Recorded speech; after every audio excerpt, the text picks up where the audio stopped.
Hello, my friends of Mineral Town. I don't know if you're aware, but I have a problem. You know, most people these days are very into, I don't know, Overwatch, Assassin's Creed, violent games.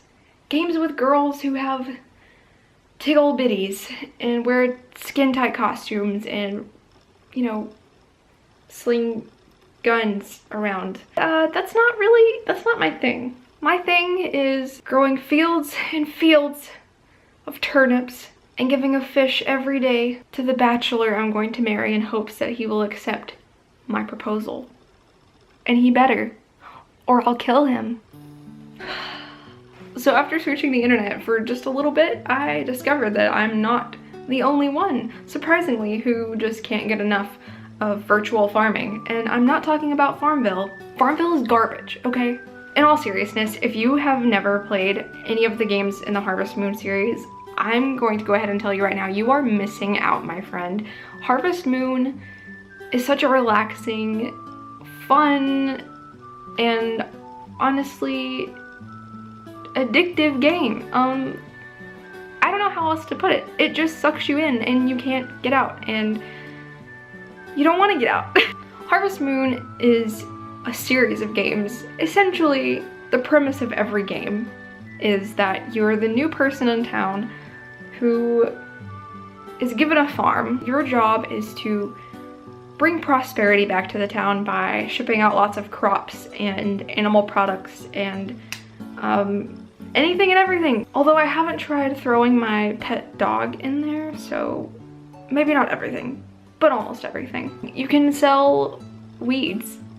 Not that kind of weed, but weeds. If you are a fan of those like relaxing games that really don't seem to end, that you can just pick up at any point and jump right back into it after not playing for a while and you're fine. Games that feel like a journey, but not a super intense one. If you're a fan of Animal Crossing, please give Harvest Moon a chance, okay?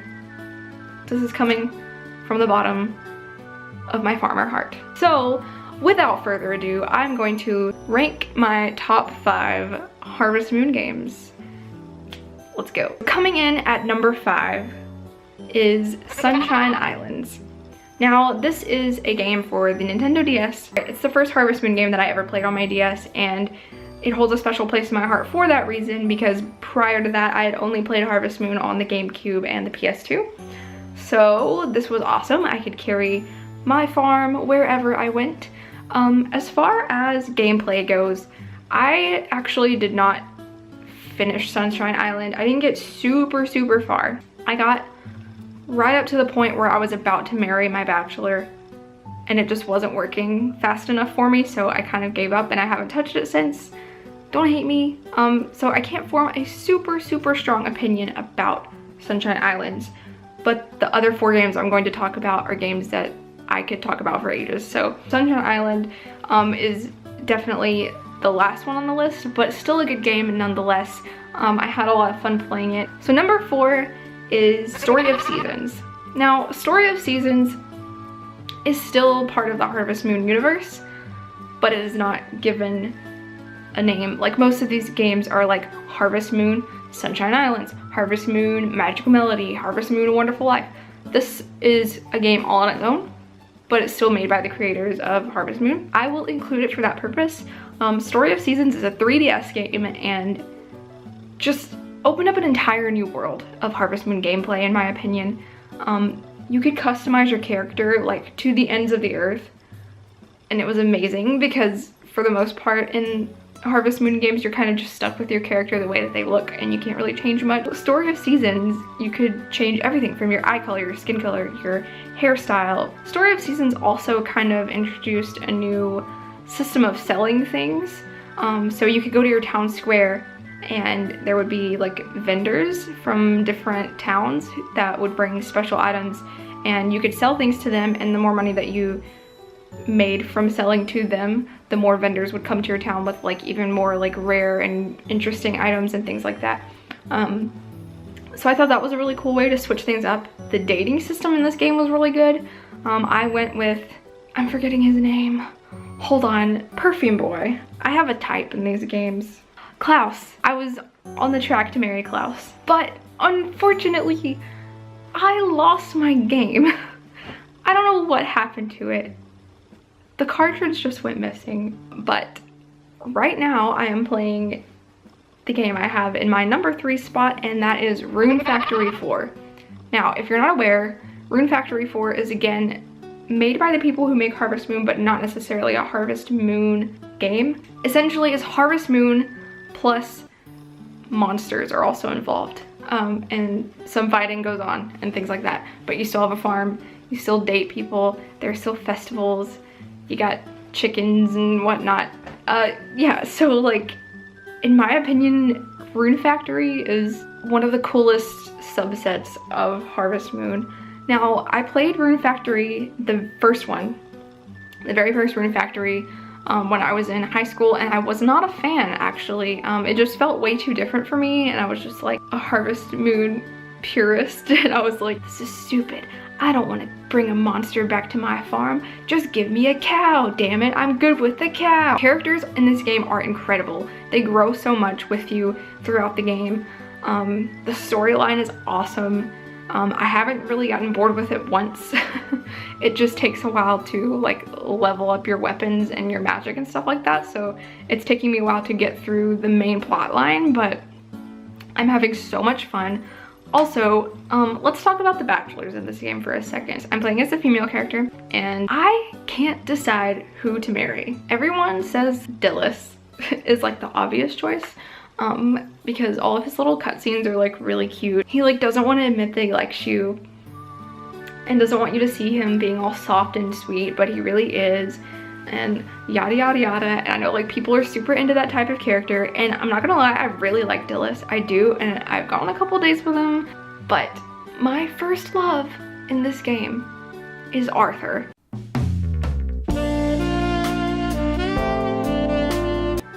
And I think Arthur is severely underrated, okay? If you play Rune Factory 4 and you get on Arthur, if you don't like him, come fight me, honey. Come fight me. I love Arthur with all of my being. I love his glasses fetish. The little comics people have made about Arthur's like shrine of glasses that he probably keeps in his study somewhere is hilarious to me. Number 2 on my list is Magical Melody. Magical Melody is the 3rd game in the Harvest Moon series that I ever played, and I have so many good memories tied to this game. I love the character styles. I think they're so cute. They're like little like chibis with like fat heads and tiny bodies, and I love them. I love the characters in general. Their personalities are great. Jamie's a very interesting character. I like that you have a rival. The music in this game is awesome. I still listen to it from time to time when I'm studying or just doing mundane household things. It makes me so happy. I love the note system. So in the game, you are supposed to be helping return the harvest goddess to her original state. And to do so, you have to complete all these little tasks. And when you complete a task, you get a musical note, and there's a log in the game that keeps up with what all you've done. And there's simple things like, you know, harvest 100 crops, or you know, run this many steps, or whatever. And I think that's so fun, and it gives you like little side quests to go on to kind of keep it interesting. So yeah, Magical Melody is like one of the best Harvest Moon games I've ever played, hands down. I don't care what you have to say. I know a lot of people like didn't enjoy it, but I thoroughly enjoyed it. I think I married Alex in the game, the doctor. Again, dark hair, kind of quiet, kind of serious. Kind of my video game type, I guess. Coming in at number 1 is, you can probably guess it because this is like everyone's favorite game, and that is A Wonderful Life. Now, A Wonderful Life is the first Harvest Moon game that I ever played. It is nostalgia city for me. I remember like coming home from school and like rushing through my homework just so I could get back to playing this game. This is the most relaxing game in my opinion. All the cutscenes, I love them. I love all the characters. The townspeople there are awesome. I do love Muffy. I think she's really like underrated, and people kind of just like hate on her because she's like your typical like dumb blonde, but I think that's the best part of her. And so I think I've actually married all the girls in the game. So you only have 3 choices in the original A Wonderful Life game. There is another game that's a Wonderful Life Special Edition, and you're given one extra bachelorette, but like I didn't even try because it's kind of weird because in the game she's like a teenage girl and it made me feel strange. Off topic. I love the little sprites. Now they're in a lot of games, but I just love them in this game. All the little random creatures that you see, like the, is it the Yeti? The fuzzy white monster thing that's like running through the woods. I love him. Some people might say that like the town is like a little limited as far as like stuff you can do or places you can go, and I do agree to a certain extent, but as a kid, like this was all that I needed. And I really love the family setup. Like once you get married and you have a kid, I think like the passage of time in this game is perfect, and I just think that this is like the example in the Harvest Moon series of all the values I think that this game series like kind of encompasses. Everything in your life has a season, and your friends and your family are always very important, and you should take care of them and take care of yourself, and also just try your hardest and work really hard and you'll get there someday. I mean, I'm getting a little emotional about a farming game, but it's true. I think that's why I love this game series so much. Yeah, and bad things happen in the game. Sometimes villagers die and it's sad, and sometimes your animals get sick and they can even die, and that's really sad, but it's, you know, it reflects real life, and I really appreciate that about it. I don't know, I'm nerding out a whole lot. That was my ranking of the top 5 Harvest Moon games, in my opinion. I might do a video in the future listing my top 5 Harvest Moon bachelors. If you would be interested in that, like, let me know, because I could talk about them all day long. I'll see you soon, guys. Bye. Wow.